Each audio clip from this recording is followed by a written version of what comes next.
IDP Madman here, wrestling with my talent evaluation of Daiyan Henley versus his IDP um, landing spot and value. So, first off, let me just say that their IDP value and IDP landing spot, it doesn't get any better than the Chargers. All they currently have there, they brought in Eric Kendricks this offseason to try to shore up their run defense. He's been a great player for a long time in the league, but he's an aging veteran. The other guy that's basically ahead of Daiyan Henley right now on the depth chart is Kenneth Murray. Now, Daiyan Henley is essentially a smaller version of Kenneth Murray in my estimation. And I guess what they're trying to do is, well, I think they're just going to replace Kenneth Murray. They didn't pick up his fifth year option. Contract year for Kenneth Murray, though. So, he's a little bit of a deep sleeper, in my opinion, because when you look at the measurables, Kenneth Murray tested fantastic when he was coming out. So people who think that Daiyan Henley is a 6 foot, 225 pound version that's doesn't even test as well as a 6 foot 241 pound version of Kenneth Murray. Kenneth Murray ran a 4.52. Daiyan Henley ran a 4.54, so very comparable. Daiyan Henley had a 35-inch vert and a 125-inch broad jump, whereas Kenneth Murray had a 38-inch vert and a 129-inch broad jump. So those are the testing drills from the combine that they ran, that they did, that were the same, and they are similar, except for Daiyan Henley is 6 foot, 225 pounds. So, and also, I think that people look at Daiyan Henley's highlight tape and think, wow, this guy's amazing, which that is his ceiling, basically, is a highlight tape, right? But he's a 6 year senior. He's a little bit of he transferred in from Nevada. He's a little bit of an older prospect. He used to be a wide receiver. He had great Senior Bowl remarks made about him, commentary, with his ability to stay with running backs and, tight ends and whatnot, and his loose fluid hips, which that's fine. That's great.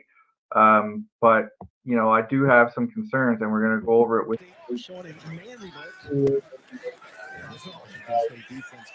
inside receiver.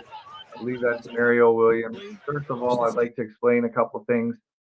He's not going to see any of these 5 receiver sets in the NFL, or like very, very rare. And this is Caleb Williams, who's next year's #1 overall draft pick in the NFL draft. There's no mystery, no intrigue, no surprise. Guaranteed. Lock it up right now. I mean, even if he tore his knee right before the draft, I bet he might still go 1 overall. So, anyways, this is Henley. It's a tough matchup, is what I'm trying to say. Very tough matchup. So I might have been a little bit unkind in what I've been saying about him based on this tape.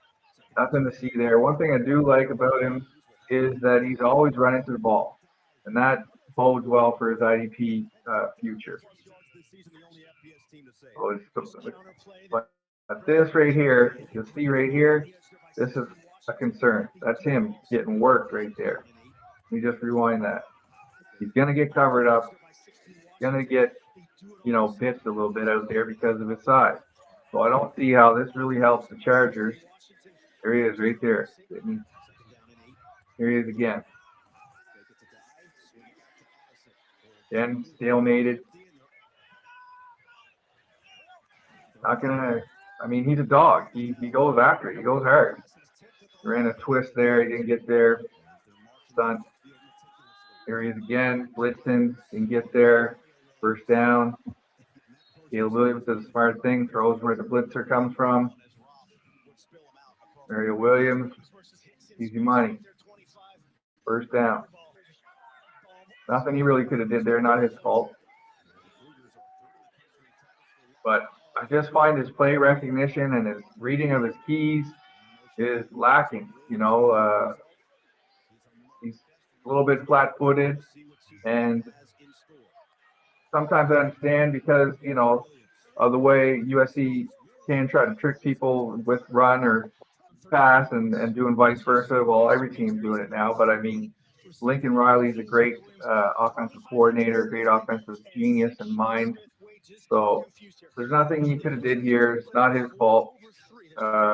He's playing hook to flat, but obviously there's a bust in the coverage there anyways. No need to talk about it. Another thing I find here, he crashes in hard, and he doesn't really get anywhere. Whatever. It's not his fault again. That's his gap. He goes, but he's easily handled. You know what I mean? Toss to the side, 9 yards later, first down. Here he is, gaining depth. Didn't do anything wrong here.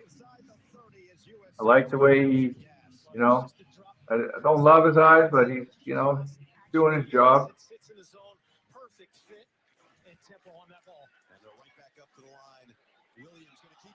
Okay, there he's taken out of the play again.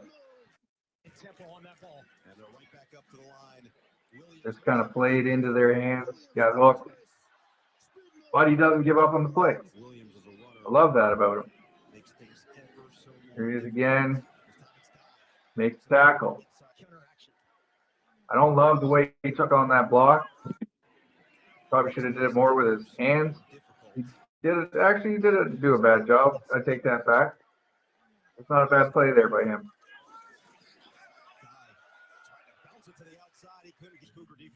In on the tackle again. Sorry.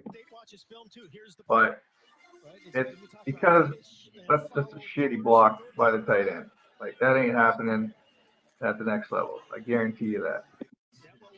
Watch this. This is just brutal. Like, anyway. Here he is again. A little slow, to recognize things. I realize he's probably flying Caleb Williams a bit there, but there's a lot of plays, again, right here. Like, Jesus. It's obvious passing down. I went back way too far, but here we go. Like, you should be able to read what the O-line's doing. You shouldn't have to rely on your sideline to yell pass. Your coaching staff and your teammates yelling pass. Both of the linebackers did it there. That wouldn't have made a difference here, but still, you should be gaining depth. As soon as you read that the O-line is, okay, he splits in here. Okay, doesn't give up on the play. Like that.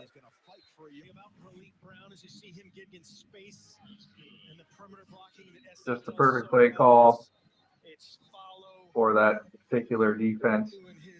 Happens quite a bit in this game, actually. Here he's rushing up. I like this. He recognizes that, he's trying to stop the quarterback sneak or the short yardage run and fails on it. And there's nothing wrong with that, what he did there. So maybe I was a little too harsh on him with this tape, but still his play recognition and reading his keys is lacking, in my opinion, and there's going to be some plays that show it a little more. Jordan Addison, I'm not as high on as other people are. Personally, I'd rather take Jalen Hyatt later, even though Jalen Hyatt's route running isn't quite as good. Okay, let's see.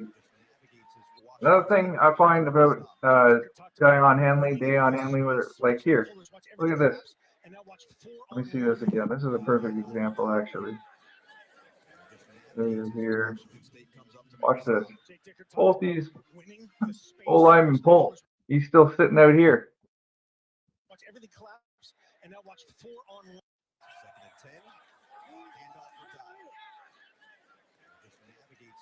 Good to see it from all 22 perspective end zone camera.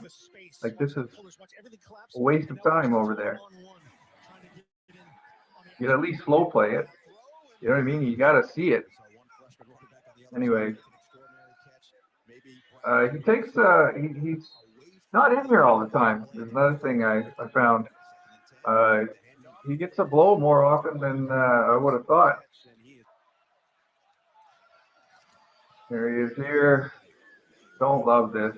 I really don't like that at all. Like, come on, man. Again, this shitty blocking tight end, and sure, you think the play is over, but like, you could have just long-armed him into oblivion.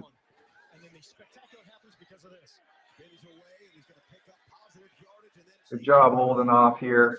He could have very easily taken a penalty. So he gets credit for the tackle. Two-hand touch before he goes out of bounds. Here he comes. Misses on the blitz. Probably should have broken down a little more, or at least given better effort on that, in my opinion. Not saying again, like, I'm not sitting here saying I'm better than Daiyan Henley, so just a fantasy GM. But let's just look at that blitz again. So yeah, he misses it completely. Back to, the smart play, not taking a penalty, being there. Here he comes on the blitz. Like, kind of a brutal attempt there at a sack, and here he has a kill shot, and he just didn't take it. I don't understand why. Here he's just getting worked by what I assume is their blocking tight end. Again, another concern I have. But all this talent evaluation stuff kind of gets outweighed by the fact that he's probably going to play, And I have number 18 right now in my rankings. I have a top 40 just released on idpmadman.com. He's again getting an assist on that tackle. And I really feel like I should be putting him out because Drew Tranquil left. I'm not sure if I mentioned this earlier. Drew Tranquil left, and he could separate into that role. I don't think that Kenneth Murray. I'm just gonna leave and let you guys watch the tape because I got to see. Okay, I'm at 11:40 for my time. I got 15 minutes. Again, I don't really like what I saw there. Just at the end of that play. There he is getting worked again by number 83, who, I don't really feel like he's a great blocking tight end or anything. I think that might be Fallow. But, this does not bode well for your NFL future right there. 5-yard gain. Where is he now? Not even in there right now. So he might be getting chewed out on there he is there, getting stalemated at the O-line. Maybe he was in that last play. Don't quote me on that. But, I really don't see. I guess the Chargers are just trying to replace Drew Tranquil, and Drew Tranquil had a great year last year from an IDP perspective. So, this is why I'm wrestling with it, because I think that I should have him higher, actually. And it sucks when you're putting him ahead of guys that you believe are better linebackers in your heart of hearts, but that the landing spot is ideal, and from an IDP perspective, it's ideal. So, you got some guys but that's IDP in a nutshell, right? Guys that aren't as talented, but get a ton of stats. In a way, it kind of sucks, but it's what you have to know and what you have to be willing to do in order to be successful. See what happened there, where he even is on that play.